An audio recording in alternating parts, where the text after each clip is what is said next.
Hello మామ, ఎంతో బోరింగ్గా ఉండే టమాటా పచ్చడిని ఈరోజు ఈజీగా స్పైసీగా మన స్టైల్లో చేసుకుందాం రండి.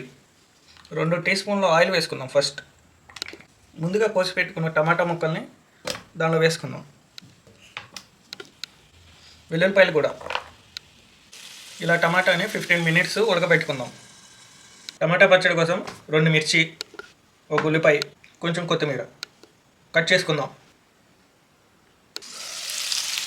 టమాటాలు బాగా మగ్గిపోయాయి. వాటిపైన ఉన్న స్కిన్ని ఇలా తీసుకుందాం.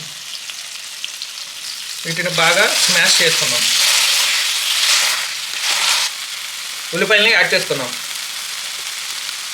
పచ్చిమిర్చి కూడా, 1 స్పూన్ ఉప్పు, 1 స్పూన్ కారం వేసుకొని బాగా మిక్స్ చేసుకోవాలి.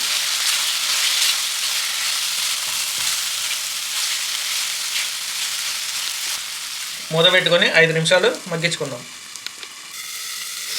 మన పచ్చడి ఎలాగో రెడీ అయిపోయింది.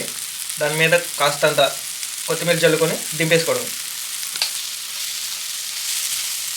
మనం అనుకున్న విధంగా పచ్చడి అయితే బాగా వచ్చింది. మీరు ట్రై చేసి ఖచ్చితంగా కామెంట్ చేయండి.